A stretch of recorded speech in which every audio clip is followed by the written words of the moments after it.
কেঁদে এসে বলে শোনো আম্মি জান, কেড়ে নিয়ে গেল কারা আমার দুধের ভাই জান। কেঁদে কেঁদে এসে বলে শোনো আম্মি জান, কেড়ে নিয়ে গেল কারা আমার দুধের ভাই জান। এতক্ষণে হয়তো তারা নিয়ে নিয়েছে প্রাণ, আর বুক ফেটে যাই মা হালিমার শুনে হলো হয়রান। ছেলের মুখের দিকে শুধু তাকাই বারে বার, ছেলের মুখের দিকে শুধু তাকাই বারে বার।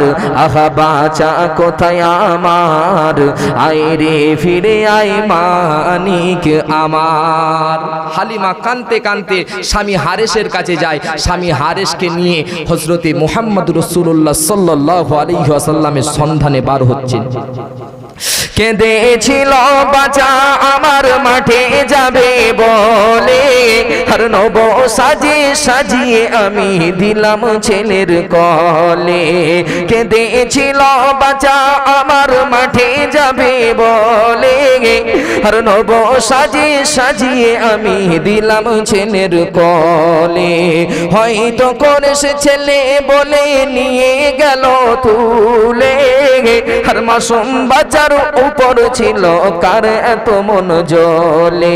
জানতো না এ ছেলে কোলে কে দোলে হালিমার, জানতো না এ ছেলে কোলে কে দোলে হালিমার। স্বপ্ন দেখেছিলাম যার, শেষ জামানার নবী আমার।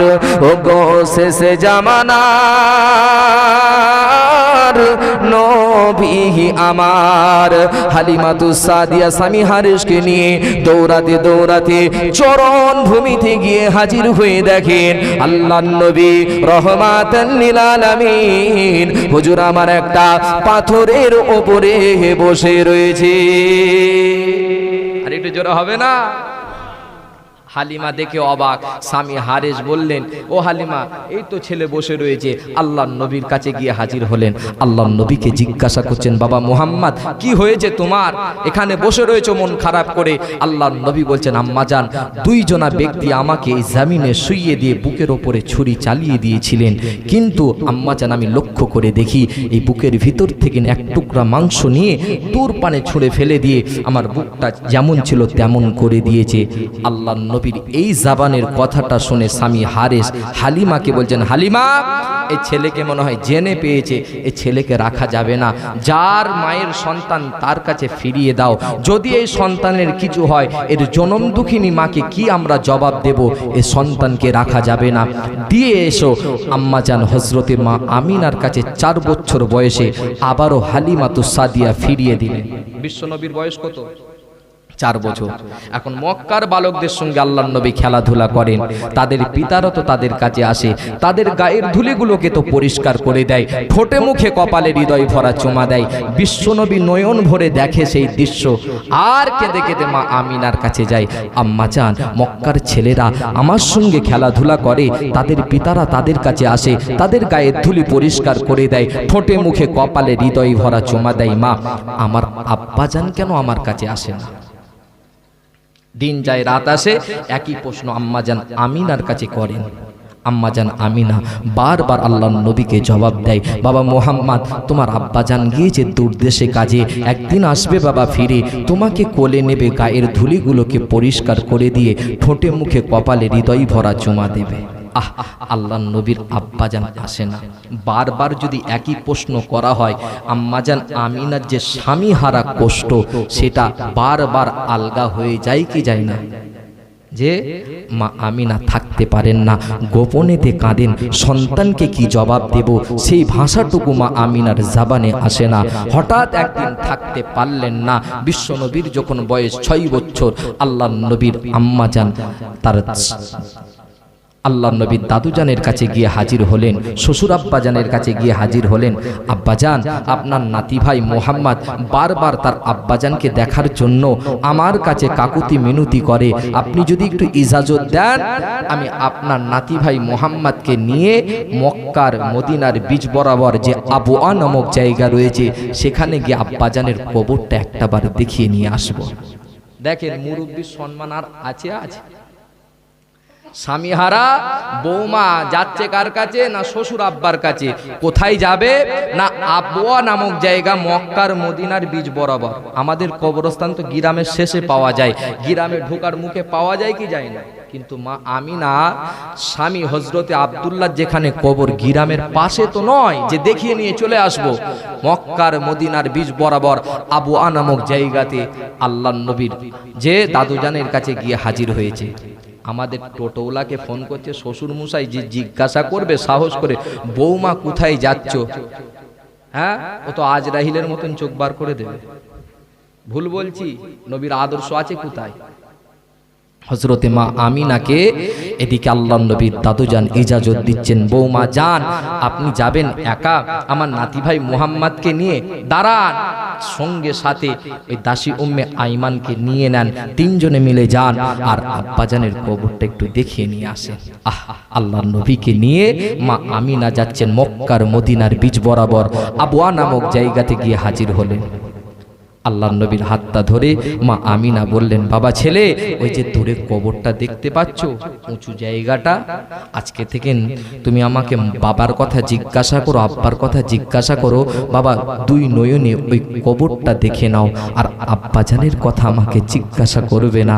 বাবা মোহাম্মদ, তোমার আব্বাজান পৃথিবীর জমিন ছেড়ে বিদায় নিয়েছেন, আর যতই আব্বাজান আব্বাজান বলে ডাকো আর তোমার ডাকেতে সাড়া দেবে না। ওরে যুবকেরা, জওয়ানেরা, তরুণেরা, আল্লাহর নবী রহমাতাল লিল আলামিন সেই সময় বলেছিলেন, মা আমার হাতটা একটু ছেড়ে দিন, আব্বা জানের কবরের কাছে একটু যেতে দিন। আম্মা জান হযরতে মা আমিনা ছাড়বেন না, আল্লাহর নবীও শুনবেন না। টানাটানি টানাটানি করিতে করিতে হঠাৎ করে হাতটা ফসকে গিয়ে আম্মা জান হযরতে আমিনার কাছ থেকে দৌড়াতে দৌড়াতে দয়ার নবী আব্বাজানের কবরের কাছে গিয়ে হাজির হলেন। আব্বাজান উঠে পড়েন, আমি মুহাম্মাদুর রাসূলুল্লাহ এসেছি, আমাকে কি কোলে নেবেন না? গায়ের ধুলিগুলোকে কি পরিষ্কার করে দেবেন না? আমার ঠোঁটে মুখে কপালে হৃদয় ভরা চুমা কি দেবেন না? বারে বার বলে এইভাবে কাঁদতে থাকেন। আব্বাজান, আমি মুহাম্মাদুর রাসূলুল্লাহ এসেছি, আমাকে কোলে কি নেবেন না? গায়ের ধুলিগুলোকে পরিষ্কার করে দেবেন না? মক্কার যুবকদের পিতারা তাদের কাছে এসে তাদের গায়ের ধুলিগুলোকে পরিষ্কার করে দেয়, আমি আপনার ইন্তজারে থাকি, কিন্তু না না, আপনার দেখা পাই না। আল্লাহ নবীর এই কাকুতি মিনতি কান্না দেখে আম্মা জান আমিনার থাকতে পারলেন না, কিছুক্ষণ পরে অজ্ঞান বেহুশ অবস্থার মতন হয়ে জমিনে পড়ে গিয়েছেন। ও যুবকেরা, সঙ্গে ছিল দাসী উম্মে আইমান। আল্লাহ নবীর আম্মা জানেন নাকের উপরে হাত দিয়ে দেখেন, না না না, আম্মা জান হযরতে মা আমিনার আর নিঃশ্বাসটা জারি নাই। আম্মা জান হযরতে মা আমিনা পৃথিবীর জমিন ছেড়ে বিদায় নিয়েছে। দাসী উম্মে আইমান দেখছে আল্লাহর নবীর আম্মা জানের নিঃশ্বাস আর জারি নাই। এখন যে আম্মা জানও ইন্তেকাল করলেন, এই খবরটা আল্লাহর নবীকে কি করে জবান দিয়ে বাহির করবে? আম্মা জান যে দাসী উম্মে আইমান চিন্তায় পড়ে গেলেন। একে বাপ হারা কান্না দেখে তিনারও চোখের পানি আটকে রাখতে পারে না। একটা বালক এসে আব্বাজান বলে ডাকছে, এই কষ্ট, আবার এদিকে মা পৃথিবীর জমিন ত্যাগ করেছে। ও যুবকেরা, সেই সময় দাসী উম্মে আইমান আল্লাহর নবীকে ডাক দিলেন, ও বাবা মুহাম্মদ, এসো বাবা ফিরে চলো বাবা বাড়িতে, দাদুজান তোমার জন্য আমাদের জন্য বড় অপেক্ষা করবে, বড় চিন্তিত হবে, এসো বাবা ফিরে চলো বাবা বাড়িতে, দাদুজান আমাদের জন্য বড় চিন্তিত হবে, তোমার আম্মা জান এখানে ঘুমিয়ে গিয়েছে, বাবা মুহাম্মদ তোমার আম্মা জানকে ডেকে তোলো। আল্লাহর নবী গুটি গুটি পায়েতে এসে আম্মা জান হযরতে মা আমিনাকে জড়িয়ে ধরে কাঁদেন। আম্মা জান উঠে পড়েন, আব্বা জানের সঙ্গে দেখা করাতে এনেছিলেন, আব্বা জান তো কথা বলল না, দেখা তো হলো না, বারে বার কান্নার পরেও দেখা হলো না, মা উঠে পড়েন, চলেন বাড়ি ফিরে চলেন। আল্লাহর নবী বার আম্মা জান হযরতে মা আমিনাকে ডাক দিতে থাকেন, কিন্তু না না না, আম্মা জান হযরতে মা আমিনা আল্লাহর নবীর ডাকে আর সাড়া দেন না। বারবার ধরে ডাকেন, আম্মা জান উঠে পড়েন, আব্বা জানের সঙ্গে কথা হলো না, আব্বা জান আমার ডাকে সাড়া দিল না। ও যুবকেরা, এই দৃশ্য দেখার পরেতে দাসী উম্মে আইমান আল্লাহর নবীকে বলেন, ও বাবা মুহাম্মদ, তোমার আম্মা জান এনেছিল তোমার আব্বা জানের সঙ্গে দেখা করানোর জন্য, কথা বলানোর জন্য, দেখা তো হলো না, কথা তো বললো না বাবা। ও বাবা মুহাম্মদ, তোমার আম্মা জানো তোমার আব্বা জানের মতো বিদায় নিয়েছে। ও বাবা মুহাম্মদ, যতই বাবা ডাকাডাকি করো, তোমার ডাকে দে আর তোমার আম্মা জান সাড়া দেবে না। আল্লাহর নবী এই কথাটা শুনে আম্মা জান হযরতে মা আমিনাকে জড়িয়ে ধরে কাঁদেন, আম্মা জান আব্বা জান তো কথা বললো না, দেখাও তো হলো না, কোলেও তো নিল না, আর আপনিও পৃথিবীর জমিন ছেড়ে বিদায় নিলেন। আর আজ থেকে আমি মুহাম্মাদুর রাসূলুল্লাহ সাল্লাল্লাহু আলাইহি ওয়াসাল্লাম কাকে আব্বা জানের কথা জিজ্ঞাসা করব, কাকে আব্বা জানের কথা প্রশ্ন করব না, না, আল্লাহর নবী আম্মা জান হযরতে মা আমিনাকে জড়িয়ে ধরে কাঁদে। আম্মা জান আপনি এনেছিলেন আব্বাজানের সঙ্গে দেখা করানোর জন্য, আব্বাজানের সঙ্গে তো দেখা হলো না, আব্বাজানের সঙ্গে তো কথা হলো না, আপনিও বিদায় নিলেন। আল্লাহর নবীর এই কান্না দেখে দাসী উম্মে আইমান ওঝর নয়নে কাঁদছেন। আল্লাহর নবীর আম্মাজানের ওখানে দাফন করা হলো। আল্লাহর নবীকে ফিরিয়ে নিয়ে আসছেন দাদুজানের কাছে। দাদুজানকে বলছেন, আম্মা জান, হযরতে নবী মুহাম্মদুর রাসূলুল্লাহ সাল্লাল্লাহু আলাইহি ওয়াসাল্লাম আল্লাহর নবীর দাদুজানকে বলছেন, দাদুজান আব্বাজানের সঙ্গে দেখা করাতে গিয়ে আম্মাজানকেও হারিয়ে ফেললাম, আজ থেকে আমারও আম্মাজান আর পৃথিবীর জমিনে নাই। আব্বা ছিল না, জানা ছিল না, কিন্তু মাও আজ থেকে আমি হারা হয়ে গেলাম। বিশ্বনবী দাদুজানের কাছে বড় হচ্ছে যে বাপের পরে যদি সন্তানকে কেউ ভালোবাসে, একমাত্র দাদু তার নাতিকেই ভালোবাসে, ঠিক না? হ্যাঁ, দাদু যদিও না খেতে পায়, যদি বড় সন্তান এক টুকরা আপেল দেয় নুকিয়ে নুকিয়ে, বিবির চোখ আড়াল করে, ওই দাদু দেখবেন ওই একটা আপেলকে দুভাগে ভাগ করে একটা নাতি ভাইয়ের জন্য তুলে রেখে দেয়। ভুল বলছি? এতটা ভালোবাসা নাতি আর দাদুর মধ্যে পাওয়া যায়। আল্লাহর নবী বড় হচ্ছেন দাদুজানের কাছে। দেখেন কত কষ্টের বিনিময়ে দিন আমরা পেয়েছি। একদিন দুই দিন করতে করতে আল্লাহর নবীর বছর যখন 8 বছর 2 মাস 10 দিন, দাদুজানও পৃথিবীর জমিন ছেড়ে দিলেন। আল্লাহর নবীর দাদুজান 8 বছর 2 মাস 10 দিনে এই পৃথিবীর জমিন ত্যাগ করলেন। আল্লাহর নবী বাপ হারিয়েছেন 6 মাসে, মা হারালেন 6 বছরে, দাদুকে হারালেন 8 বছর 2 মাস 10 দিনে। কিন্তু আল্লাহর নবীর দাদুজান ইন্তেকালের আগেতে আল্লাহর নবীর চাচাজান বড় চাচাজানের কাছে দায়িত্ব দিলেন, আজ থেকে দেখাশোনার দায়িত্বটা তোমার হাতে তুলে দিলাম। এই মুহাম্মদ রাসূলুল্লাহর আব্বা নাই মা নাই, আমিও যদি ইন্তেকাল হয়ে যায় এর দেখাশোনাটা তোমার হাতে দিলাম, দেখভালটা তুমি করবে, যেন কোনো কমতি না থাকে এই মুহাম্মাদের জীবনে। জোরে বলেন সুবহানাল্লাহ। আল্লাহর নবী বড় হচ্ছেন চাচাজানের কাছে ছোট্ট অবস্থায়।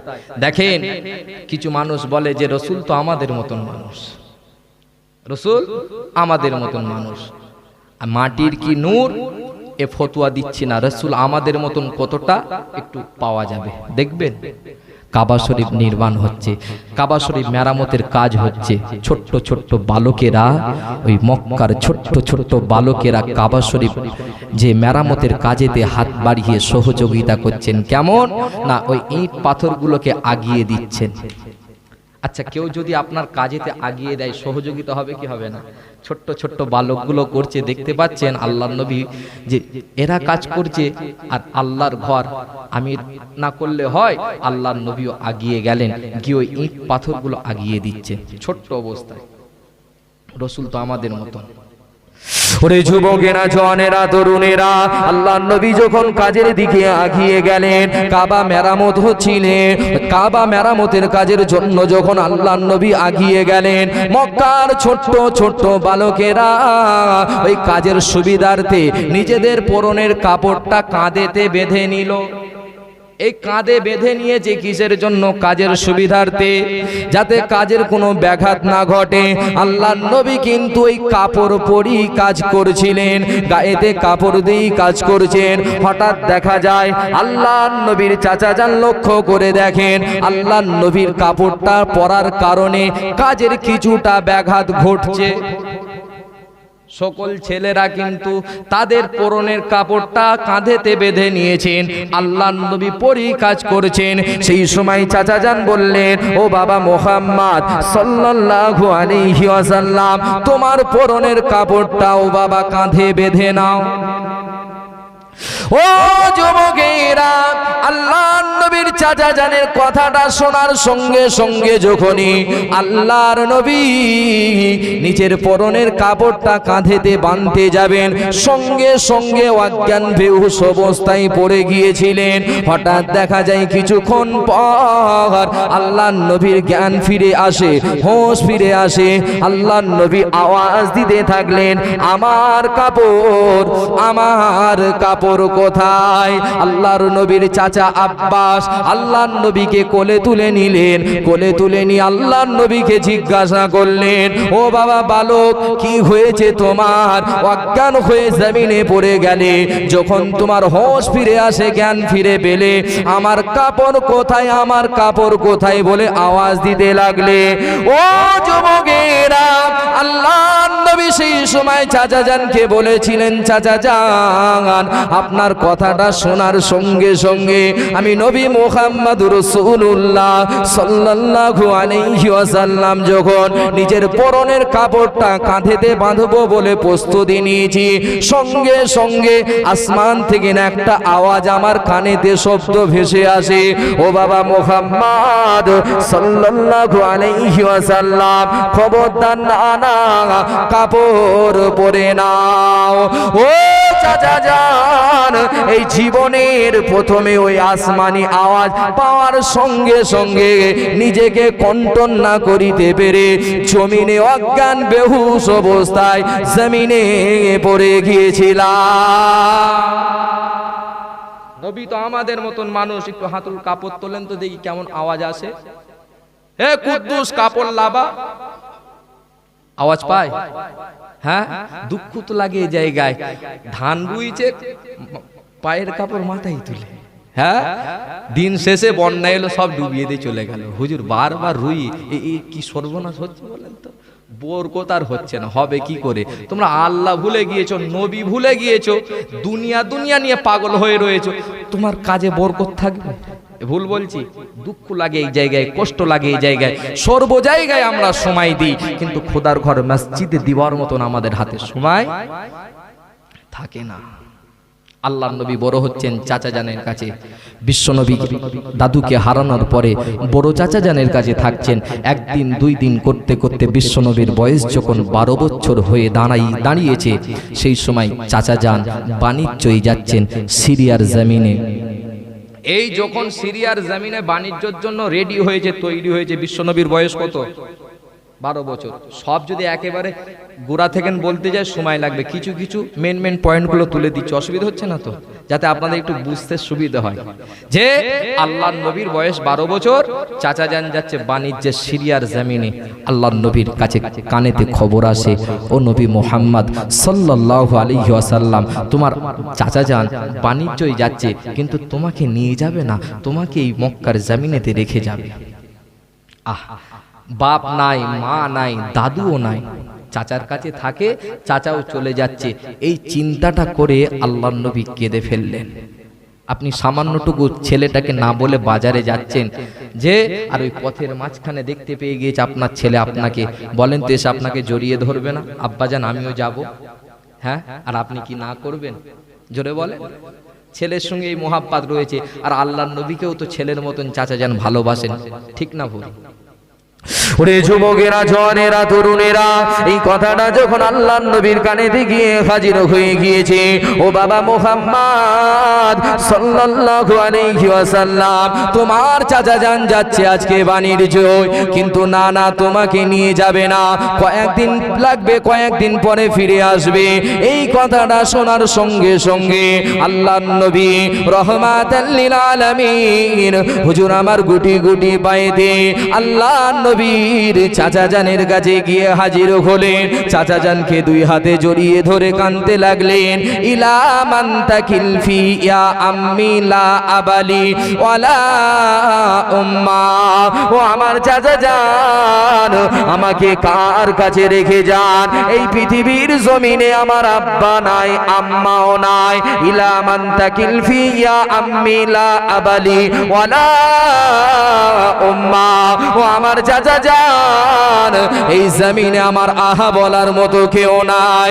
এই মন উতাল করা কথাটা শোনার সঙ্গে সঙ্গে আল্লাহর নবীর চাচা জান বলেছিলেন, ও আমার কাফেলার মানুষেরা, ও আমার সঙ্গী সাথীরা, না না না, আমি এই নবী মুহাম্মদুর রাসূলুল্লাহকে সঙ্গে করে না নিয়ে বাণিজ্যতে যাব না। আরো জোরে হবে না? যে রাগ করছেন, হ্যাঁ, একটু বিশ্বনবী আলোচনা করছে, অসুবিধা হচ্ছে না তো? আল্লাহর নবীকে সঙ্গে করে নিয়ে যাচ্ছেন বাণিজ্যতে, যে সিরিয়ার জমিনে যাচ্ছেন। শাম পার হলেন, সিরিয়ার জমিনে যে বসরার জমিন পার হচ্ছেন, দেখা যাচ্ছে একটা বিশাল আকারে পাহাড়ের উপরেতে একটা খ্রিস্টানের গির্জা। ওই গির্জার যিনি পণ্ডিত রয়েছে, যিনি পাদ্রী রয়েছে, সেই পাদ্রী ওই আপনার পাহাড়ের উপর দিক দিয়ে লক্ষ্য করে দেখছেন একটা কাফেলা হেঁটে হেঁটে আসছে, আর ওই কাফেলার মাথার উপরেতে মেঘেরা ছায়া করতে করতে আসছে। জোরে বলেন সুবহানাল্লাহ। এই বুহাইরা এই দৃশ্যটা দেখে ওই পাদ্রী কি করলেন, নিজের যিনি দূত রয়েছে তাকে পাঠিয়ে দিলেন। কারণ তিনি শুনেছেন যে আখরি জামানার নবী যিনি হবেন, যিনি শেষ জামানার নবী হয়ে আসবেন, তিনাকে সর্বসময় মেঘেরা ছায়া করবে। কয়েকটা নমুনা তিনি পড়েছিলেন, তিনার এই কথাটা মনে পড়ে গিয়েছে। বুহাইরা দেরি করলেন না, সঙ্গে সঙ্গে কাফেলাকে দাওয়াত করা হলো ওই বুহাইরার ঘরেতে। বুহাইরা যখন নিজে খাওয়ান দাওয়ানের জন্য আয়োজন করেছেন, সমস্ত কাফেলার মানুষেরা এসে হাজির হয়েছে। বুহাইরা লক্ষ্য করে দেখছেন, যে নমুনা আমি খুঁজছি বুহাইরা, আমি তো পেলাম না। বুহাইরা সেই সময় ওই কাফেলার মানুষদেরকে বলছেন, এই কাফেলার মানুষেরা, আপনাদের সঙ্গে যারা এসেছিলেন সকলেই কি আমার বাড়িতে এসেছেন? বলছেন না, একজনকে আমাদের কাফেলাটা দেখার জন্য দায়িত্ব দিয়ে এসেছি। বলছে কোন সেই ব্যক্তি, তাকে একটু নিয়ে আসেন। আল্লাহর নবীকে নিয়ে বুহাইরার কাছে আসা হলো। বুহাইরা পরীক্ষা করার জন্য সর্বপ্রথমে পরীক্ষা করছেন, সাইটে আল্লাহর নবীকে নিয়ে গেলেন। নিয়ে গিয়ে বলছেন, লা তুজ্জার, কসম দিয়ে বলছি তুমি সত্য কথা বলবে, কাউকে একটা কথা বলবে না।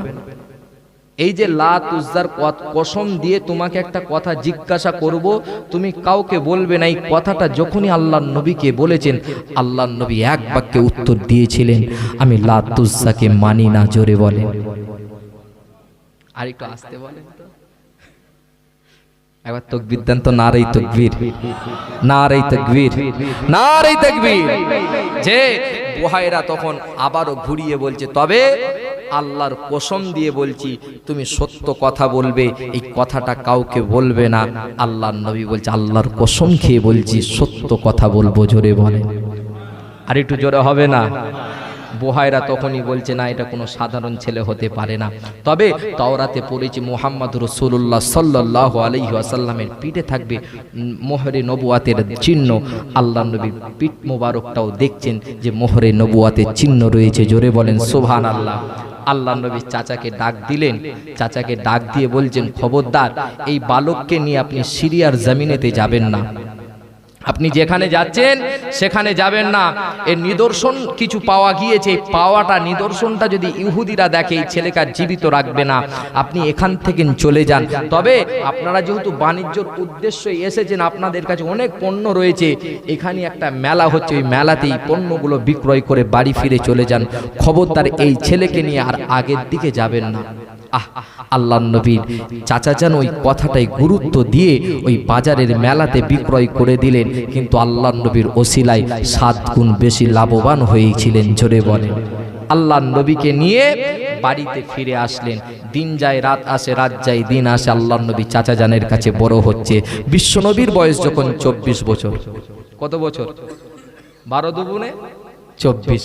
আল্লাহর নবীর চাচা জানের কাছে আল্লাহর নবী গেলেন, চাচা জান আপনারা তো ব্যবসা করেন, বাণিজ্য করেন, আমি মুহাম্মদ রাসূলুল্লাহ সাল্লাল্লাহু আলাইহি ওয়াসাল্লাম আমিও কিছু করতে চাই। আল্লাহর নবীর চাচা জান মা খাদিজার কাছে নিয়ে গেলেন। খাদিজা সেই জামানার বিখ্যাত একজন ধনী ব্যক্তি ছিলেন, আর বিশাল তিনার ব্যবসা ছিল। মা খাদিজার কাছে আল্লাহর নবীর চাচা জান নিয়ে গেলেন। আল্লাহর নবীর কাজের জন্য যখন মা খাদিজার কাছে গিয়েছেন, খাদিজা বলছে, আমার কাছে তেমন কোনো কাজ নাই, তবে রাখালের কাজ রয়েছে। রাখালের দায়িত্ব কি দেবেন? আল্লাহর নবীর চাচা যান এই রাখালের কথা শুনে বাড়িতে নিয়ে চলে আসলেন আল্লাহর নবীকে। আল্লাহর নবীর চাচা যান মনে মনে চিন্তা করলেন, বাপ হারিয়েছে ছোট্টবেলায়, মা হারিয়েছে শিশু অবস্থায়, আর দাদুকেও হারিয়েছে। এখন যদি তাকে আমি ওই রাখালের দায়িত্বের কাজে লাগাই, তাহলে মক্কাবাসীরা আমাকে বলবে, দেখো দেখো ওই মুহাম্মদ রাসূলুল্লাহ সাল্লাল্লাহু আলাইহি ওয়াসাল্লামের কেউ নাই বলে চাচা যান একটা রাখালের দায়িত্ব দিয়েছে। এই চিন্তায় নিয়ে চলে আসলেন। আল্লাহর নবী বলছেন, কোনো কাজ ছোট নয়, আমি ওই কাজই করব। যে আল্লাহর নবীকে যখন সঙ্গে করে সাথে করে মা খাদিজার কাছে গেলেন, আল্লাহর নবীকে মা খাদিজা দেখি আল্লাহ পাকের ইশারায় মা খাদিজার অন্তরেতে ভালোবাসা সৃষ্টি হয়ে গিয়েছে। জোরে বলেন সুবহানাল্লাহ। মা খাদিজা দেখে আল্লাহর নবীর মুখমণ্ডলের দিকে তাকিয়ে অঝোর নয়নে এক বাক্যে দেখছেন যে আমি তাওরাতে যে মুহাম্মাদের কথা পড়েছি, এই মুহাম্মাদের সাথে কিছু টাচ রয়েছে। যে আল্লাহর নবী এই কথাটা কি করে মা খাদিজার টাচটা দেখতে পেলেন না, আল্লাহর নবী চাচা জানকে জিজ্ঞাসা করছেন, ছেলের নাম কি? বলা হলো মুহাম্মদ রাসূলুল্লাহ সাল্লাল্লাহু আলাইহি ওয়াসাল্লাম। আব্বাজান পৃথিবীর জমিন ছেড়ে বিদায় নিয়েছে, বাপের নাম আব্দুল্লাহ, মাও পৃথিবীর জমিন ছেড়ে বিদায় নিয়েছে, মায়ের নাম আমিনা। এই নাম দেখে আল্লাহর নবীর প্রতি একটু সন্দেহ হলো, ইনি কি আখরি জামানার নবী? তবে আমি খাদিজা একটু পরীক্ষা করি, এই পরীক্ষায় যদি পাশ হয়ে যায় নিশ্চিত ইনি আখরি জামানার নবী হবে। জোরে বলেন সুবহানাল্লাহ। মা খাদিজার কাছে যে সমস্ত রাখালেরা আসে, তাদেরকে একটু ওই গোয়াল ঘরের সামনে নিয়ে গিয়ে দাঁড় করানো হয়। এখানে এসো, এসো এসো। যে আল্লাহর নবীর কে পরীক্ষা করার জন্য আল্লাহর নবীকে পরীক্ষা করার জন্য মা খাদিজা কি করলেন না, ওই গোয়াল ঘরের সামনে নিয়ে গিয়ে দাঁড় করালেন। সমস্ত রাখালেরা আসে, তাদেরকে একটু উট কটা রয়েছে, দুম্বা কটা রয়েছে, বকরি কটা রয়েছে, এগুলোকে একটু গুনানোর জন্য নিয়ে গিয়ে দাঁড় করায়। নাহলে 50টা নিয়ে যাবে, 20টা নিয়ে ফিরে আসবে। খাদিজার ব্যবসা ডগে উঠবে কি উঠবে না? হ্যাঁ, তো আল্লাহর নবীকে নিয়ে গেলেন, গিয়ে দাঁড় করালেন। কিন্তু রাখালদের সঙ্গে একটা কথা হলো মা খাদিজার। আম্মা জান হযরতে মা খাদিজা বলছেন, যখন আমি আঙ্গুলের ইশারা করব, অন্য অন্য রাখালদের সময় একটা করে দরওয়াজা খুলে দাও। কখন উটের দরওয়াজা খোলে, উট গুনাহ হয়ে গেলে বকরির দরওয়াজা খোলা হয়। তবে আমি খাদিজা যখন এই যুবককে দাঁড় করে দিয়ে আঙ্গুলের ইশারা করব, সমস্ত দরওয়াজাগুলো একই সঙ্গে খুলে দেবে। দেখেন পরীক্ষা কিভাবে আল্লাহর নবী পাশ করছে। ওরে যুবকেরা, জনেরা, তরুণেরা, নাফিসাকে সঙ্গে করে নিয়ে মা খাদিজা ছাদের ওপরে উঠলেন, নাফিসাকে পাশে দাঁড় করিয়ে দিলেন। নাফিসা এই যুবককে দেখে তোমার কি মনে হয়? নাফিসাও দাঁড়িয়ে গেলেন, মা খাদিজা দাঁড়ালেন। ও দুম্বা বকরিগুলোর দরওয়াজার সামনে রাখালদেরকে দাঁড় করিয়ে দিয়েছেন, আর বিশ্ব নবীকে সামনে দাঁড় করিয়ে দিয়ে সেই সময় অন্য রাখালদেরকে যেভাবে ও দুম্বা বকরিগুলোকে গুনানোর কাজে লাগানো হয়, আল্লাহর নবীকে যখন দাঁড় করিয়ে দিয়েছেন আর খাদিজা যখনই আঙ্গুলের ইশারা করেছেন, উট দুম্বা বকরিগুলোর দরওয়াজা খোলা হয়ে গেল। উট দুম্বা বকরিগুলোর দরওয়াজাগুলো খুলে দিল। ও যুবকেরা, রাখালেরা অবাক হয়ে যায়, নাফিসাও অবাক হয়ে যায়, খাদিজাও অবাক হয়ে যায়। অন্য রাখালদেরকে জমিনেতে ফেলে দিয়ে ওই উট দুম্বা বকরিগুলো নিজের খাদ্যর দিকে আগিয়ে যায়, নিজের খাবারের দিকে আগিয়ে যায়, জঙ্গলের দিকে আগিয়ে যায়। কিন্তু না না না, ওই একই সঙ্গে যখন ওই উট দুম্বা বকরিগুলোর দরওয়াজাগুলোকে খুলে দেওয়া হয়েছে, ওই উট দুম্বা বকরিগুলো আম্মা জান হযরতে মা খাদিজা লক্ষ্য করে দেখেন আল্লাহর নবীর সামনে লাইনে লাইনে কাতারে কাতারে সারিবদ্ধভাবে দাঁড়িয়ে গিয়েছে। আর একটু জোরে হবে না? মা খাদিজা বলছে, নাফিসা এ কোনো সাধারণ ছেলে হতে পারে না। আল্লাহর নবী বকরি নিয়ে গিয়েছে, খাদিজার কানেতে খবর আসছে, খাদিজা তোমার বকরিগুলোকে ছেড়ে দিয়ে ওই যে নতুন রাখালের কাজের দায়িত্ব যিনাকে দিয়েছেন তিনি তো ঘোরাফেরা করে, মাঝে মাঝে ছায়ার নিচে, বাবলা বনের ছায়ার নিচে গিয়ে বসে। আল্লাহর নবী সবচাইতে আরেকটা বড় নিদর্শন হলো আল্লাহর নবীকে এক টুকরা মেঘ সর্বসময় ছায়া করে। আর রাখালেরা কি বলছে যে ওই ছায়ার তলায়, বাবলা বনের ছায়ার তলায় বসে রয়েছে মুহাম্মদ রাসূলুল্লাহ সাল্লাল্লাহু আলাইহি ওয়াসাল্লামকে। যে এই কথাটা শুনে খাদিজা দেখার জন্য আগিয়ে গেলেন।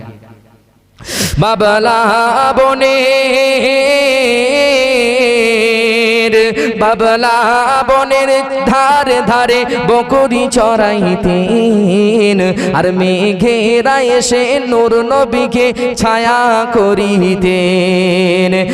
এমন নবী এই দুনিয়ায় আর তো আসবে না, তুলনা তো দূরের কথা, তার ছায়া মেলে না। আম্মা জান খাদিজা গিয়ে গেলেন, গিয়ে দেখেন না না রাখালেরা বলেছেন বাবলা বনের ছায়ার নিচে আল্লাহর নবী বসে থাকে, কিন্তু না না না, আল্লাহর নবী উত্তপ্ত বালুর উপরে দাঁড়িয়ে আকাশের মেঘ আল্লাহর নবীকে ছায়া করে। আর একটু চিল্লা হবে না? খাদিজা ফিরে আসছেন, খাদিজা বললেন না না, এ ছেলেকে রাখালের দায়িত্ব দেওয়া যাবে না। আল্লাহর নবীকে রাখালের দায়িত্বটা ছিনিয়ে নিয়ে বাণিজ্যই পাঠাবে বলে ঘোষণা করলেন। আল্লাহর নবীকে বাণিজ্যই পাঠাবেন। বিশ্ব নবীর বয়স 24 বছর।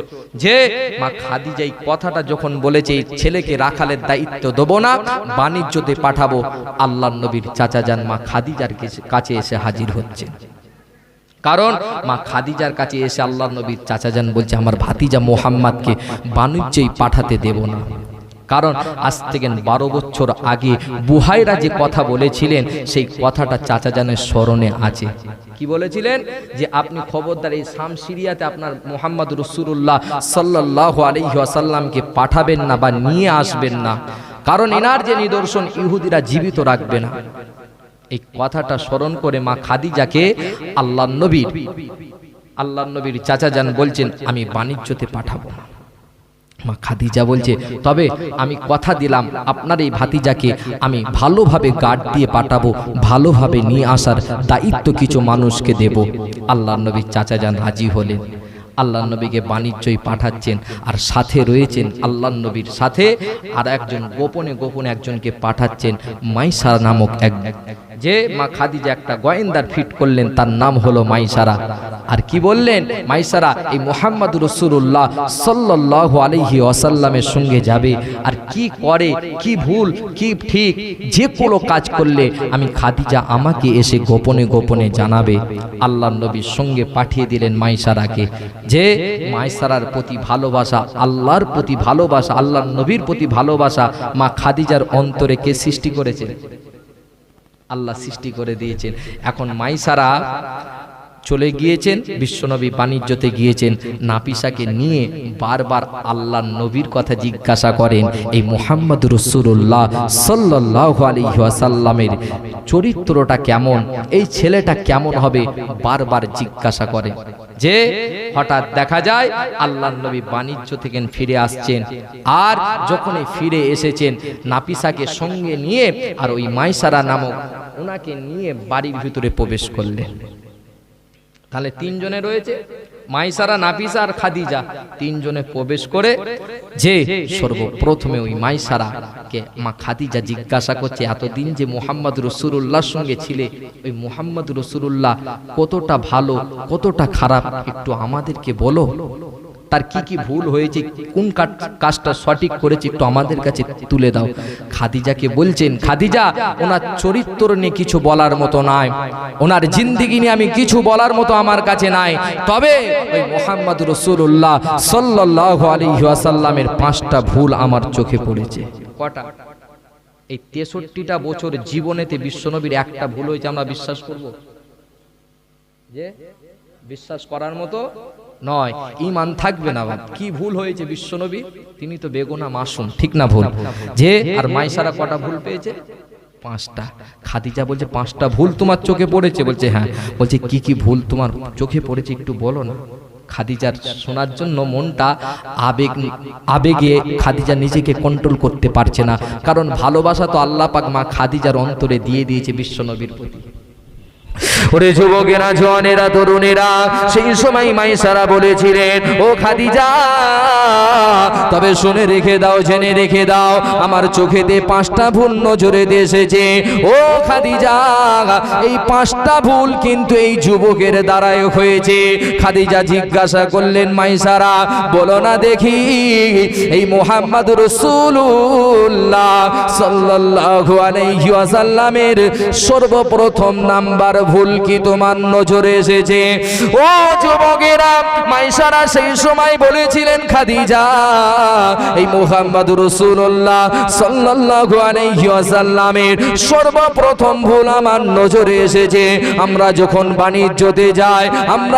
বাণিজ্যতে যাই, ও খাদিজা, ওই মরুভূমির বালু ধুলোগুলো আমাদের চোখে পড়ে, আমাদের কানে পড়ে, আমাদের মুখে পড়ে, শরীরটা বালুতে কিচকিচে হয়ে যায়। ও খাদিজা, কিন্তু না না না, এই মুহাম্মদ রাসূলুল্লাহ সাল্লাল্লাহু আলাইহি ওয়াসাল্লাম আমাদের আগে আগে আগে আগে যায়, আমরা তার পেছনে পেছনে যাই। এই মুহাম্মদ রাসূলুল্লাহর ওসিলায় বালু তো দূরের কথা, এক টুকরা বালু কোনা আমাদের গায়ে পড়ে না।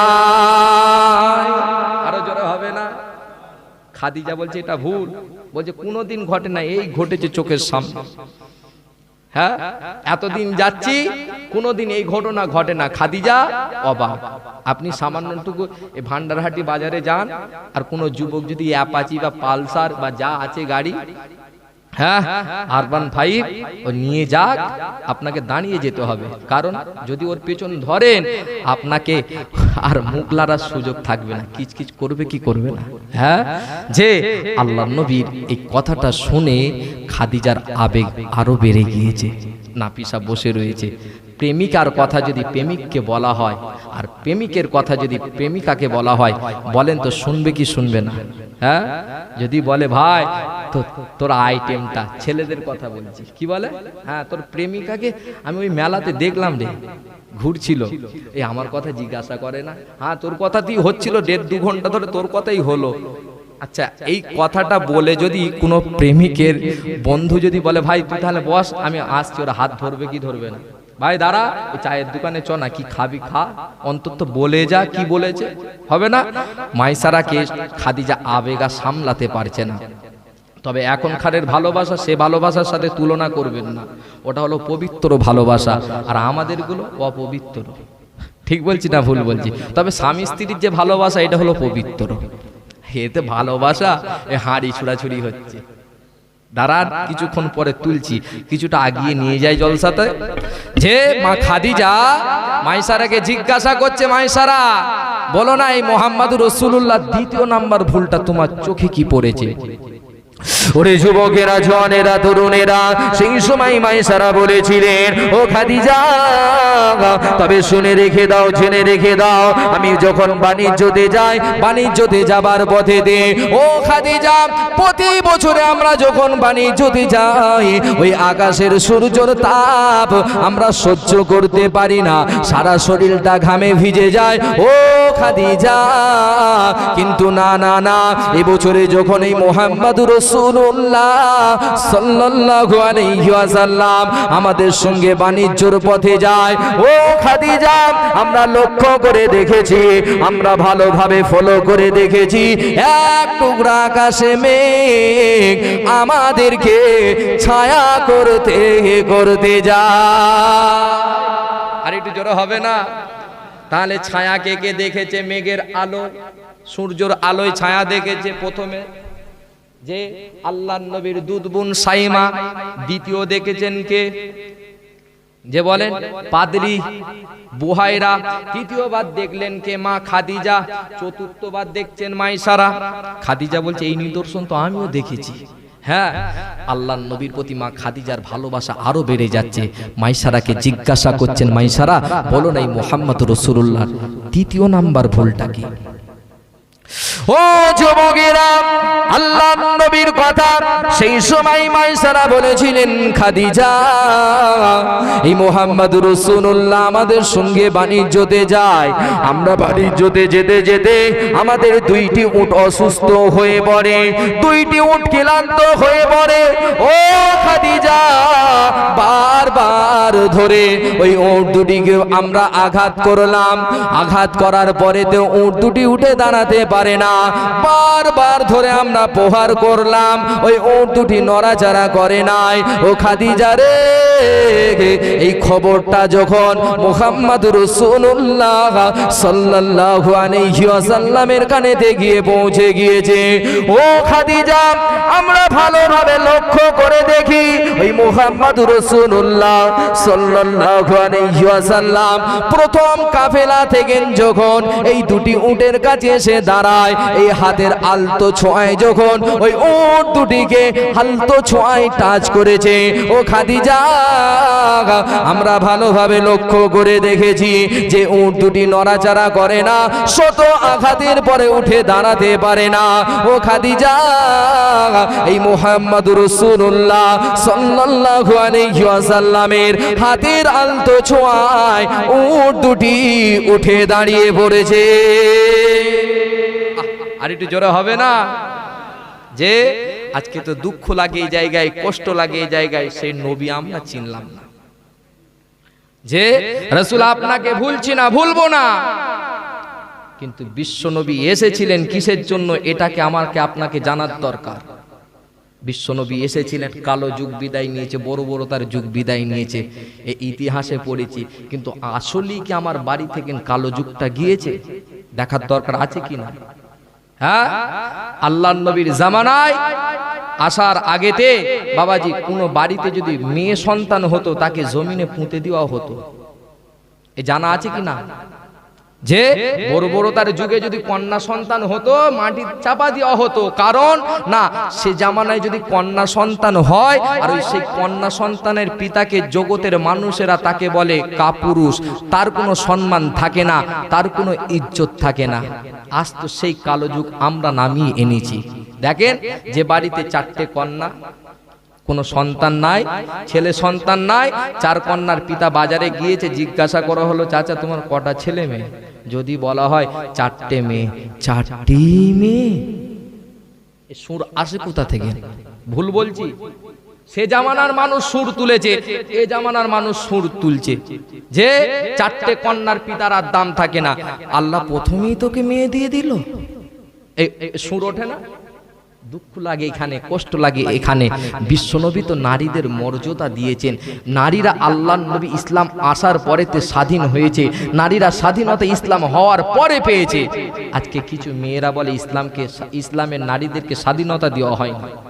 আরে এই ইসলাম এসেছে বলি তো তোমরা এই আওয়াজটা তুলতে পারছো যে স্বাধীনতা দেওয়া হয় না। আর যদি ইসলাম না আসতো তোমার ওই স্বাধীনতা দেওয়া হয় না, জবান থেকে বার হওয়ার আগেই মাটি চাপা পড়তে। এ ভুল বলছি? দুঃখ লাগে এখানে, কষ্ট লাগে এই জায়গায় যে আমরা নবী চিনলাম না। নবী এসেছে, রাসূল আপনাকে ভালোবাসি, ভুলছি না, ভুলবো না, এখানে বলে উঠে গেলাম। বাড়িতে গিয়ে বিশ্বনবী যে আদর্শ আমাদের বাড়িতে তুলে দিয়েছে সেগুলোকে বাদ দিয়ে দিলাম। ওরে যুবকেরা, জওয়ানেরা, তরুণেরা, আল্লাহ পাকের নবী সাহাবী একজন হাতে হাত দিয়ে কলেমা পড়ে দিন মেনে নিলেন, ইসলাম মেনে নিলেন, কোরআন মেনে নিলেন। রাসূলুল্লাহর হাতে হাত দিয়ে যখন কলেমা পড়লেন, ও যুবকেরা, আল্লাহর নবী বললেন, বাবা সাহাবী, আমার আল্লাহ পাক তোমার তাম জীবনের গুনাহ ক্ষমা করে দিয়েছেন। আজ থেকে তুমি বেগুনাহ মাসুম হয়ে গিয়েছো বাবা। আজ থেকে তুমি যদি কোনো গুনাহার কাজ করো বাবা, তোমার গুনাহ লিখা হবে। আজ থেকে তুমি যদি নেক কাজ করো তোমার নেকি লিখা হবে বাবা। তুমি বেগুনাহ মাসুম হয়ে গিয়েছো। সেই সময় ওই সাহাবী ওঝন নয়নে কাঁদে। আল্লাহর নবী জিজ্ঞাসা করলেন, বাবা ছেলে কিসের জন্য কাঁদো, কেন এতটা রোনাজারি করো? ও যুবকেরা, আল্লাহর নবী সাহাবী আল্লাহর নবীকে আবারও জিজ্ঞাসা করলেন, ইয়া রাসূলুল্লাহ, ইয়া হাবিবাল্লাহ, হুজুর আমার আল্লাহ কি আমার তাম জীবনের গুনাহ মাফ করে দিয়েছেন? আল্লাহ কি আমার তাম জীবনের গুনাহ ক্ষমা করে দিয়েছেন? আল্লাহর নবী আবারও বললেন, হ্যাঁ, তোমার তাম জীবনের গুনাহ মাফ হয়ে গিয়েছে, ক্ষমা হয়ে গিয়েছে। সাহাবী সেই সময় বলেছিলেন, ইয়া রাসূলুল্লাহ, ইয়া হাবিবাল্লাহ, হুজুর আমার তো সেই দিনের কথা মনে পড়ে চোখেতে পানি আসে। আল্লাহর নবী জিজ্ঞাসা করলেন, ও বাবা যুবক, কোন দিনের কথা তোমার মনে পড়ে চোখে পানি আসে? আমি রাসূলুল্লাহ, আমাকে বলো। সেই সময় সাহাবী বলেছিলেন, ইয়া রাসূলুল্লাহ, ইয়া হাবিবাল্লাহ, হুজুর আমি যখন দিন মানি নাই, ইসলাম যখন মানি নাই, কোরআন যখন মানি নাই, ইয়া রাসূলুল্লাহ, ইয়া হাবিবাল্লাহ, হুজুর আমার আল্লাহ পাক আমাকে সন্তান দিলেন। আমি লক্ষ্য করে দেখি সেই সন্তানটা কন্যা। আমাকে জগতের মানুষ কাপুরুষ বলবে, আমার লজ্জিত করবে, বঞ্চিত করিবে, আমার সম্মান থাকবে না, ইজ্জত থাকবে না। সেই কারণেতে আমি ওই সন্তানটাকে, কন্যা সন্তানটাকে মাটি চাপা দিলাম। ইয়া রাসূলুল্লাহ, ইয়া হাবিবাল্লাহ, হুজুর দ্বিতীয়বার আবারও সন্তান নিলাম। দ্বিতীয়বার আল্লাহ আমাকে সন্তান দিলেন, কিন্তু সেই সন্তানটাও কন্যা সন্তান হলো। আমি ওই কন্যা সন্তানের মুখমণ্ডলটা দেখার পরে তাকেও মাটি চাপা দিয়ে দিয়েছিলাম। ইয়া রাসূলুল্লাহ, ইয়া হাবিবাল্লাহ, হুজুর দ্বিতীয়বার সন্তান নিলাম, সন্তান আমারও হলো, কিন্তু লক্ষ্য করে দেখিতে পাই ওই সন্তানটাও আল্লাহ পাক কন্যা সন্তান দিয়েছে। ইয়া রাসূলুল্লাহ, ইয়া হাবিবাল্লাহ, হুজুর ওই কন্যা সন্তানকেও মাটি চাপা দিয়ে দিয়েছিলাম। এই করতে করিতে একটা, দুটো, তিনটে, চারটে, 8টি কন্যা সন্তান আমার আল্লাহ আমাকে দিয়েছিলেন। আর ওই 8টি কন্যা সন্তানকে আমি মাটি চাপা দিয়ে দিয়েছিলাম। আল্লাহর নবী এই কথাটা শুনে চোখের পানি আটকে রাখতে পারলেন না। ওই যুবককে বললেন, বাবা ছেলে, তুমি যখন এই কাজটা করেছিলে তোমার কাছে দিন ছিল না, ইসলাম তোমার কাছে ছিল না, কোরআন ছিল না, কিতাব ছিল না। আমি রাসূলুল্লাহ জানিয়ে দিলাম, না জানার পরে তুমি এই কাজটা করেছিলে। আজকে তোমার কাছে দিন এসেছে, ইসলাম এসেছে, কোরআন এসেছে, আমি নবী, আমার সুন্নাত তোমার কাছে রয়েছে বাবা। না জানা কারণে যদি করে ফেলেছো বাবা, আমার আল্লাহ পাক তোমার ওই গুনাহটাও ক্ষমা করে দিয়েছে। যারা হবে না তাহলে কটা কন্যা সন্তান মাটি চাপা দিয়েছে? 8টা দিয়েছেন। আল্লাহর নবীর কাছ থেকে বিদায় নিচ্ছেন, সাহাবীর হাত ধরলেন, বাবা ছেলে দাঁড়িয়ে যাও, বাড়িতে গিয়ে 8টা দাসী আজাদ করে দেবে, 8টা গোলাম আজাদ করে দেবে। আল্লাহর নবীর কথা শুনে বলছেন, হুজুর আমার কাছে গোলাম নাই, তবে আমি উটের মালিক আমি। আল্লাহর নবী বলছে, যাও আজকে গিয়ে 8টা উট আল্লাহর রাস্তায় কুরবানি করে দেবে। জোরে বলে। হ্যাঁ, দেখেন সেই কালো যুগ আজ ফিরে এসেছে, আসে না? তাই আল্লাহর নবী ঘোষণা করলেন, ও আমার সাহাবীরা, আজকে থেকে যে বাড়িতে আল্লাহ পাক প্রথমে কন্যা সন্তান দেবেন, সেই কন্যা সন্তানের পিতাকে আমার আল্লাহ পাক ওই কন্যা সন্তান দিয়ে তাকে বুঝিয়ে দিলেন, তার বাড়িতে তার পিতাকে জান্নাতের সুসংবাদ পাঠিয়ে দিলেন। জোরে হবে না? যে বাড়িতে প্রথমে কন্যা সন্তান আসে, তার পিতাকে আমার আল্লাহ পাক জান্নাতের সুসংবাদ দিয়ে দিলেন। ও যুবকেরা, আল্লাহর নবী সাহাবীদেরকে লক্ষ্য করে আল্লাহর নবী আবারও বললেন, ও আমার সাহাবীরা, যে বাড়িতে এই 2টি আঙ্গুলের মতন ইশারা করে বলতে লাগলেন, যে বাড়িতে আল্লাহ পাক 2টি কন্যা সন্তান দেন, ওই কন্যা সন্তানকে যদি ভালোভাবে লেখাপড়া করে বড় করে ভালো জায়গায় বিবাহর ব্যবস্থা করে দিতে পারে, ও আমার সাহাবীরা, এই যে 2টি আঙ্গুল তোমরা দেখিতে পাও, এই 2 আঙ্গুলের মতো ওই নারীর পিতা আর আমি রাসূলুল্লাহ একই জান্নাতে পাশাপাশি থাকিব। জোরে হবে না? আল্লাহর নবী আবারও জানিয়ে দিলেন, ও আমার সাহাবীরা, যে বাড়িতে আল্লাহ পাক 3টে কন্যা সন্তান দেয়, ওই 3 কন্যার সন্তানের পিতা যদি তাদেরকে ভালোভাবে লেখাপড়া শিখিয়ে যদি বিবাহ দিতে পারে, ও আমার সাহাবীরা, তবে বাবারা শুনে রেখে দাও, জেনে রেখে দাও, আমি রাসূলুল্লাহ জানিয়ে দিলাম, ওই 3 কন্যা সন্তানকে কাল কিয়ামতের দিন হাসরের ময়দানে বিচারের মাঠে আমার আল্লাহ পাক তাদের পিতাকে জান্নাতের সুসংবাদ পাঠিয়ে দেবে। এত বড় নিয়ামত পিতাদেরকে দেওয়া হলো, আজকাল সেই নিয়ামত আছে বলে মনে হয় বাড়িতে? আল্লাহর নবী এটাও তো উল্লেখ করে দিলেন, সুশিক্ষা দিতে আর পাশাপাশি যে ভালো জায়গায় বিবাহ দেওয়ার কথা। আজকাল কন্যা বলেন ছেলে বলেন সুশিক্ষা দিতে পারছি? দুঃখ লাগে, কষ্ট লাগে, খালি বলছে হোয়াট ইজ ইউর নেম, তোমার নাম কি? আমার ছেলে বিশাল শিক্ষিত। হ্যাঁ, পরেই দেখা যাচ্ছে মেয়ে কলেজের নাম করে গিয়ে গাছতলায় বসে ক্লাস করছে। এ পাওয়া যায় না? বিশ্বনবী এ শিক্ষা দিতে বলেছে।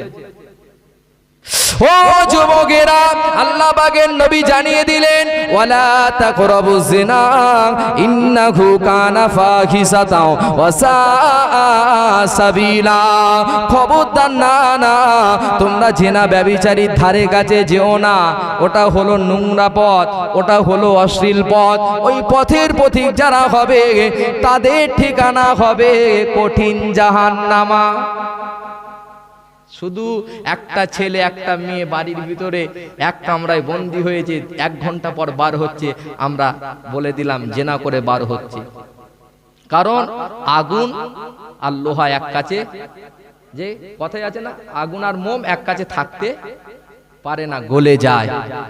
বাপ, ওটা যদি জেনা হয়, একটা পরপুরুষকে চোখেতে দেখলাম, এটা তো চোখের জেনা।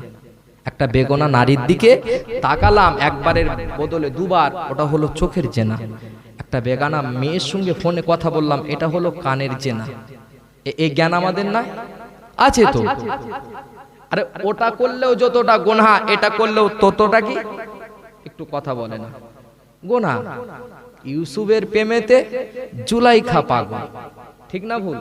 হ্যাঁ, মিশরের জুলাইখা ইউসুফের প্রেমে পাগল। আর আমাদের গুলো গ্রামেতে দুপুর 1টার সময় একটা ইউসুফ আসছে, 10টা জুলাইখা গিয়ে হাজির হচ্ছে, এক কাছে বসে যে স্যার কেমন আছে, বন্ধন বন্ধন লোন। ভুল বলছি? ও ইউসুফকে দেখা কি জায়েজ? কথা বলে না। আবার চায়ের দোকানে বলে, তোর ভাবিকে সেক্রেটারি করেছে রে বন্ধনের, ভালো পোস্টে দিয়েছে। ও গাধার মতন বলছে তবে চা খাওয়া। লজ্জা লাগে, দুঃখ লাগে, কষ্ট লাগে।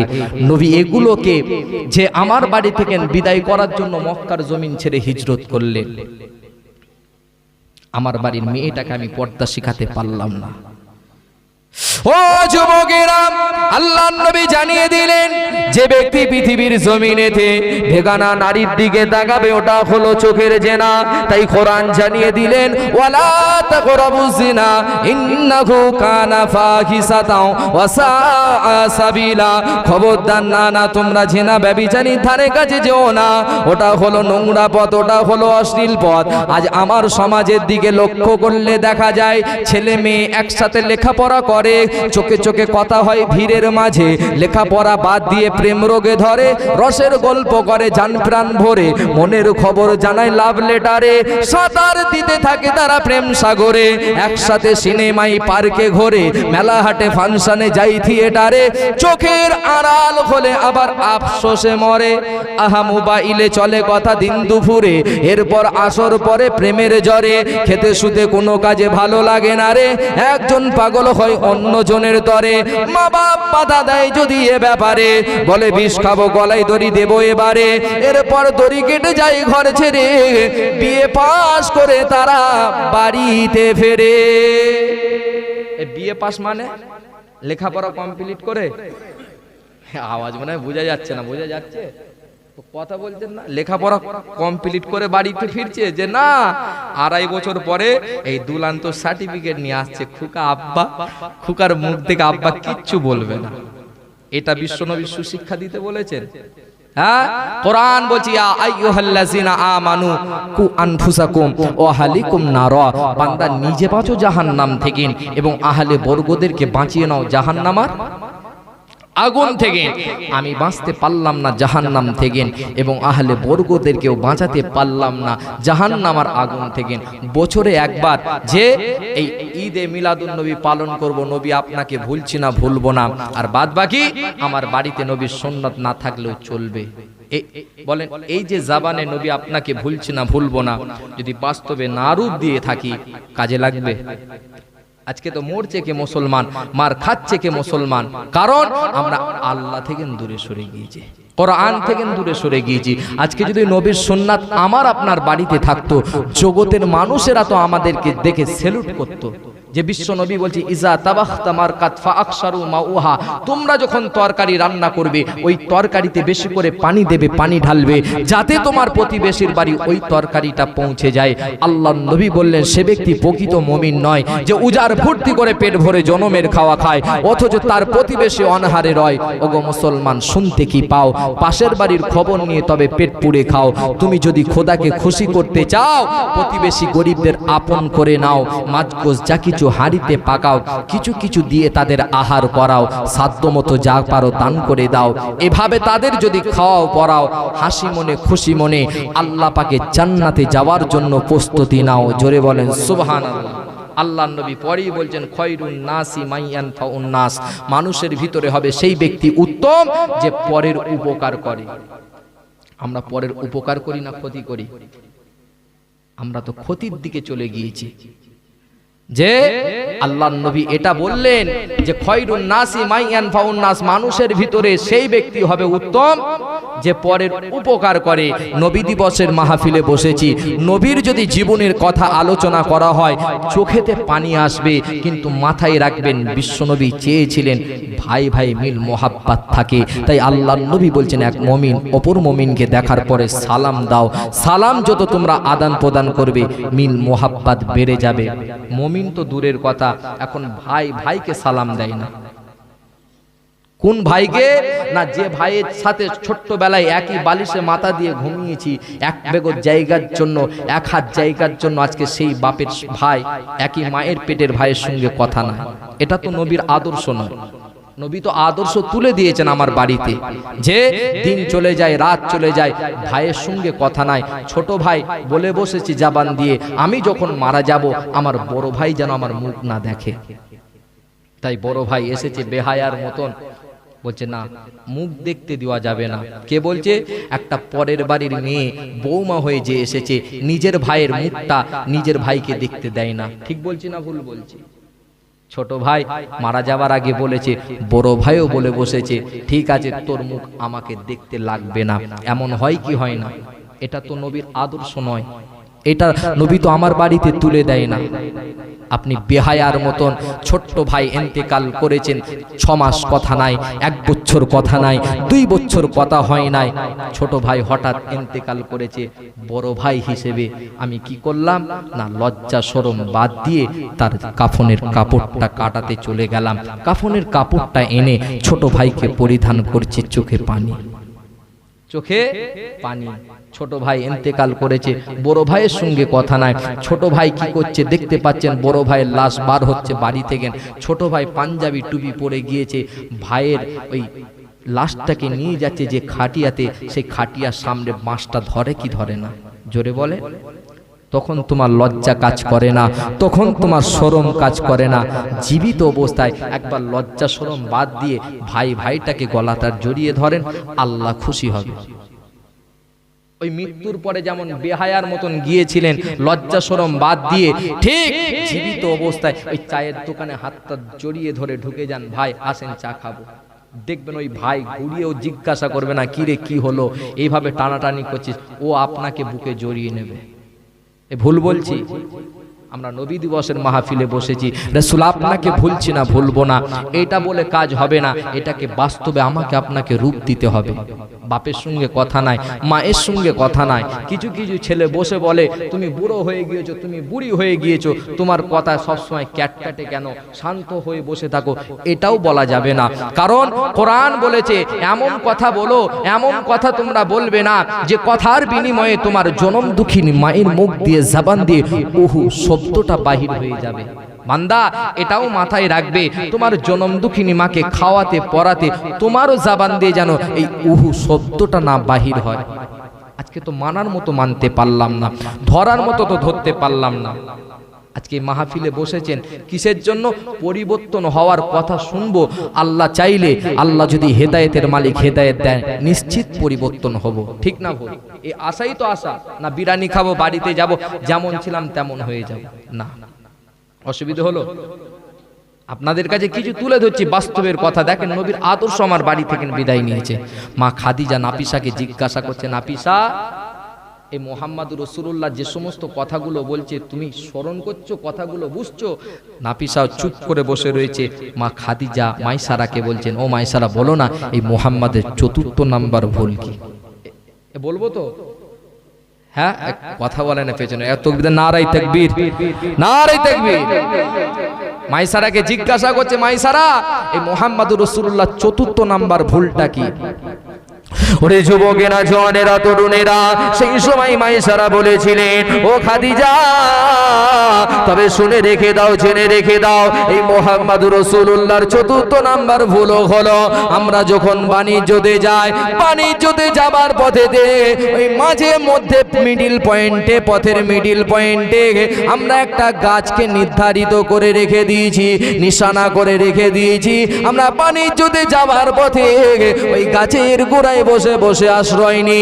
ও খাদিজা, আমরা যে গাছকে টার্গেট করে রেখেছি সে গাছেতে ফুল হয় না, ফল ধরে না, মরা একটা গাছ, সেই গাছের গোড়ায় আমরা আশ্রয় গাড়ি। কিন্তু না না না, ও খাদিজা এবছরে যখন এই মুহাম্মদুর রাসূলুল্লাহ সাল্লাল্লাহু আলাইহি ওয়াসাল্লাম আমাদের সঙ্গে গিয়ে ওই গাছের গোড়ায় আশ্রয় নিয়েছে, খাদিজা আমরা লক্ষ্য করে দেখেছি বাণিজ্যতে গিয়ে, বাণিজ্য থেকে যখন ফিরে আসি যে গাছেতে ফল হয় না, ফুল ধরে না, সেই গাছের গোড়ায় বসার কারণে আমার আল্লাহ পাক সেই গাছে ফল আর ফুলে ভরপুর করে দিয়েছে। খাদিজা এত বছর যাচ্ছি সে গাছে ফল হয় না, ফুল হয় না। এখন তো নেটের জামানা, যে মুখে বলবেন, দাদু নাতির কাছে বসে বসে বলছে, এই বাংলাদেশের ফজে দেখ না, ফজে ফজে বল, নাটক কয়, এগুলো দেখার মন চায় না যে বিশ্বনবী কোন গাছের গোড়ায় বসেছে, সেই গাছ তো আল্লাহ পাক আজও জীবিত রেখেছে। কয় একটাবার মন চায় না এগুলো দেখি? হ্যাঁ, দাদু গিয়ে বলছে, ও অমুক নাটকটা লাগা না, ওই ছেলে বড় হয়ে দাদুকে বলো আসসালামু আলাইকুম, জুতো নুকিয়ে রাখবে তো? হ্যাঁ, নবীর আদর্শ দূরে সরে গিয়েছে। ও যুবকেরা, আম্মা জান হযরত মা খাদিজা সেই সময় আবারও জিজ্ঞাসা করলেন, ও মাইসারা বলো না দেখি এই মুহাম্মদ রাসূলুল্লাহ সাল্লাল্লাহু আলাইহি ওয়াসাল্লামের পঞ্চম নাম্বার ভুল কি? খাদিজা যতই কথা শোনে আল্লাহর নবীর প্রতি মা খাদিজার ভালোবাসা বেড়ে যায়। সেই সময় মাইসারা বলেছিলেন, ও খাদিজা তবে শুনে রেখে দাও, জেনে রেখে দাও, আমরা যখন বাণিজ্যতে গিয়েছিলাম আমরা লক্ষ্য করে দেখি এই মুহাম্মদ রাসূলুল্লাহ সাল্লাল্লাহু আলাইহি ওয়াসাল্লাম যতটুকু পণ্য নিয়ে গিয়েছিলেন সমস্ত পণ্যটা বিক্রয় করে দিলেন। হঠাৎ আবারও দেখা যায় ওখান থেকে কিছু মাল সে কিনলেন, কেনার পরে সেই মালটা যখন আগের দিন রাতে রাতে বসে বসে লিস্ট করা হলো, আমরা যখন ওই লিস্ট অনুযায়ী হাটেতে গেলাম সেই মালের দামটা কমা। ও খাদিজা, সেই মালটা যখন আমরা কিনে খিমাতে আসি, তাবুতে আসি, কাফেলায় ফিরে আসি, খাদিজা সেই মালটা পুনরায় যখন আবারও বিক্রয় করিতে যায় সেই মালের দামটা 7 গুণ বেড়ে যায়। জোরে বলেন ও খাদিজা রে, এই নবী মুহাম্মদুর রাসূলুল্লাহ সাল্লাল্লাহু আলাইহি ওয়াসাল্লামের ওসিলায় এবছরে আমরা 7 গুণ বেশি লাভবান হয়েছি। খাদিজার এই কথা শুনে মা খাদিজা থাকতে পারলেন না, নাফিসাকে ডাক দিয়ে বলছে, নাফিসা এটা কোনো সাধারণ ছেলে হতে পারে না, যান এই ছেলের কাছে চলে যান, আমার বিবাহর প্রস্তাবটা দিয়ে দেন। জোরে বল। মা খাদিজার বিয়ের প্রস্তাবটা নিয়ে আল্লাহর নবীর কাছে যখনই গিয়ে হাজির হয়েছেন, আল্লাহর নবী বলছেন আমার একজন গার্জেন রয়েছে, আমি বিবাহ করব কি করব না সে গার্জেন আগে তাই করবে। গার্জেনটাকে না আল্লাহর নবীর চাচা যান, যে আমাদের গার্জেন আছে, ছেলে মেলায় গিয়েছে, শাহবাজারে মেলা, কালকে ওই শাহবাজারে ওখানে ছিল আর খানপুরে ছিল। হ্যাঁ, ওই শাহবাজারে মেলা, ওই মেলায় গিয়ে একটা দেখে এসে যে হুর হুর বাপকে এসে বলেছে, বাপ বলছে মেলার জিনিস এমনি তো হারাম, আবার তুই বৌমা করবি মেলা? হ্যাঁ, চলবে না। দিন কত পরেতে আবার বাপকে ধরেছে, আব্বা একটা ফেসবুকে পেয়েছি, হ্যাঁ কোকিলের মতন কণ্ঠ, বাপ দেখতে গিয়ে যে কাগের মতন কালো। হ্যাঁ, বাপ বলছে তো চোখ না চুলো তুই দেখিলি? আব্বা ও যাই হোক হবে, ও কোকিলের কণ্ঠ ওকেই চায়। গার্জেনের কথাই বিয়ে হয় না ছেলেদের কথাই হচ্ছে আজকাল? গার্জেন বলে আর কিছু পাওয়া যায়? মা খাদিজার কথা শুনে আল্লাহর নবী ফিরিয়ে দিলেন, নাফিসা যদি বিবাহ হবে কি হবে না আমার চাচা জানের কাছে যান। আল্লাহর নবীর চাচা জানের কাছে গেলেন, মা খাদিজার সঙ্গে বিবাহ হয়েছিলেন। জোরে বলেন সুবহানাল্লাহ। এই বিবাহর পরেতে মক্কাবাসীরা রটিয়ে দিলেন যে খাদিজার কাছে যে ছেলেটা কাজের জন্য গিয়েছিল সে বিশাল চালাক চতুর, তাই তো ওই খাদিজাকে নিজের দিকে আপন করে বিবাহ করেছে। খাদিজা এই কথাটা শুনে মনটা খারাপ হয়ে গিয়েছে। আবারও কিছু ব্যবসায়ীরা বলছে, খাদিজা তুমি ওই ছেলেটার বাপ নাই, মা নাই, এতিম সন্তান, ধন দৌলত কিছুই নাই, তাকে তুমি বিবাহ করছো। এই খাদিজা এই কথা শুনে মক্কাবাসীদেরকে একত্রিত করে বলছে, ও মক্কাবাসীরা, একটা বিবাহের জন্য কেমন ছেলে দরকার? যে ছেলেটা হবে সৎ। সর্বপ্রথমে কি আসে?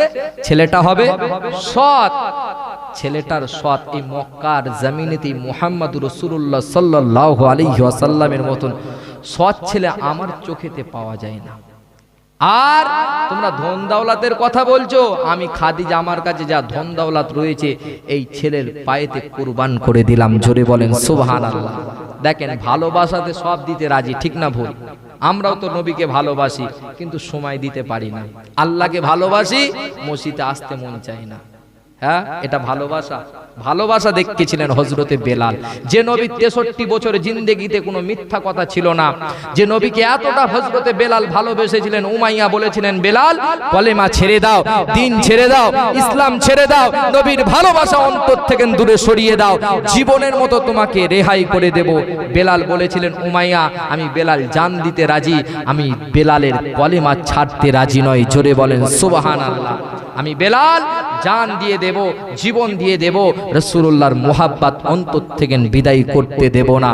কিন্তু সেই বেলাল বিশ্বনবীর ওফাতের পরে মদিনা ছেড়ে পালিয়ে গিয়েছিলেন।